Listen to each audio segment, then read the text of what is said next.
ਅਗਲੀ ਜੀ, ਜਿਹੜੀਆਂ ਹਰਜੋਤ ਸਿੰਘ ਜੀ ਖਬਰਾਂ ਦੇ ਉੱਤੇ ਨਜ਼ਰ ਮਾਰੀਏ, ਵੀਕਐਂਡ ਦੇ ਉੱਤੇ ਅਚਨਚੇਤੇ ਨਵਾਡਾ ਦੇ ਵਿੱਚ ਕਾਫੀ ਭਾਰੀ ਜਿਹੜਾ ਉਹ ਮੀਂਹ ਪਿਆ। ਵੇਗਸ ਦੇ ਵਿੱਚ ਬਹੁਤ ਜ਼ਿਆਦਾ ਜਿਹੜੇ ਮੀਂਹ ਦੇ ਬਾਅਦ ਦੇ ਵਿੱਚ ਥੰਡਰ ਸਟਾਰਮਸ ਦੇ ਚੱਲਦਿਆਂ ਹੜ੍ਹਾਂ ਵਰਗੀ ਜਿਹੜੀ ਸਥਿਤੀ ਆ ਉਹ ਬਣੀ ਆ। ਇਸੇ ਦੌਰਾਨ ਬੜਾ ਹੀ ਇੱਕ ਮਸ਼ਹੂਰ ਜਿਹੜਾ ਫੈਸਟੀਵਲ ਆ, ਮਿਊਜ਼ਿਕ ਫੈਸਟੀਵਲ, ਜਿਸ ਨੂੰ ਬਰਨਿੰਗ ਮੈਨ ਆਖਿਆ ਜਾਂਦਾ, ਮਿਡਲ ਆਫ ਦਾ ਡੈਜ਼ਰਟ ਦੇ ਵਿੱਚ ਹੁੰਦਾ ਆ।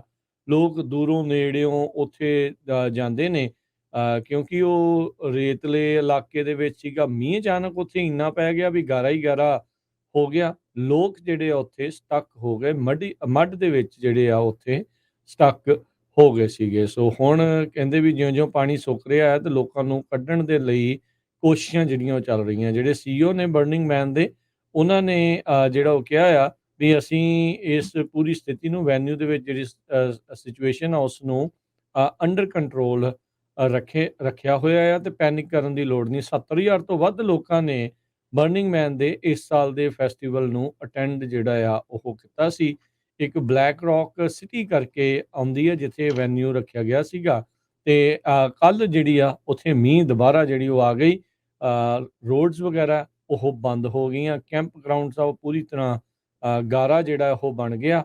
ਹੁਣ ਤੱਕ ਇਹ ਦੱਸਿਆ ਜਾ ਰਿਹਾ ਵੀ ਉੱਥੇ ਇੱਕ ਜਾਣੇ ਦੀ ਮੌਤ ਹੋਈ ਹੈ, ਇੱਕ ਰਿਪੋਰਟਡ ਡੈਥ ਜਿਹੜੀ ਆ ਉਹ ਹੋਈ ਆ।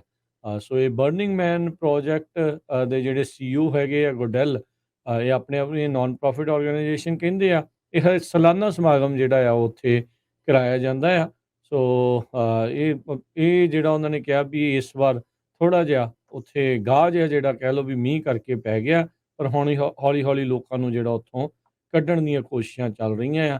ਕਈਆਂ ਦੀਆਂ ਗੱਡੀਆਂ, ਲੋਕ ਕੈਂਪਿੰਗ ਕਰਦੇ ਆ ਉੱਥੇ ਕਈ ਜੀ, ਦਿਨਾਂ ਦੇ ਲਈ, ਜਦੋਂ ਇਹ ਜਿਹੜੀ ਸਥਿਤੀ ਉਹ ਬਣਦੀ ਆ।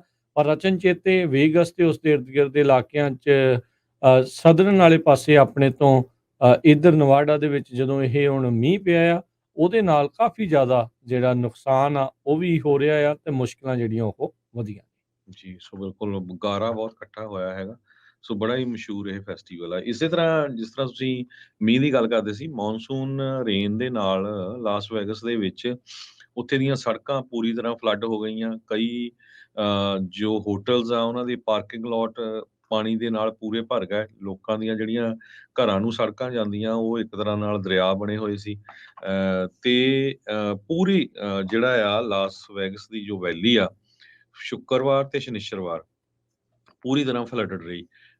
Clark County flood control district ਦੇ ਮੁਤਾਬਕ ਕਹਿੰਦੇ 2 ਇੰਚ ਤੋਂ ਵੱਧ ਜਿਹੜਾ ਮੀਂਹ ਪਿਆ।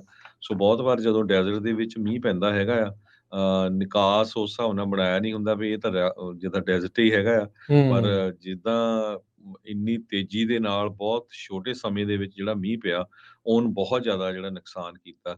ਇੰਟਰਸਟੇਟ 15 ਇੱਕ ਕੈਲੀਫੋਰਨੀਆ ਨਵਾਡਾ ਬਾਰਡਰ ਦੇ ਲਾਗੇ ਹਾਈਵੇ ਹੈਗਾ, ਉਹਨੂੰ ਸ਼ਟ ਡਾਊਨ ਕਰਨਾ ਪਿਆ, ਇੰਨਾ ਜ਼ਿਆਦਾ ਉਹ ਫਲੱਡਡ ਹੋ ਗਿਆ ਸੀ। ਬਾਕੀ ਜੇ ਕੋਈ ਟਰੱਕਰ ਵੀਰ ਆ ਇਹਦੇ ਬਾਰੇ ਅਪਡੇਟ ਹੋਈ, ਕਿਉਂਕਿ ਨਵਾਡਾ ਨੂੰ ਬਹੁਤ ਜਾਂਦੇ ਆ, ਜਰੂਰ ਤੁਸੀਂ ਪੰਜਾਬੀ ਰੇਡੀਓ USA ਤੇ ਕਾਲ ਕਰਕੇ ਸਾਨੂੰ ਦੱਸਿਓ। 408 272 5200 ਦੇ ਉੱਤੇ।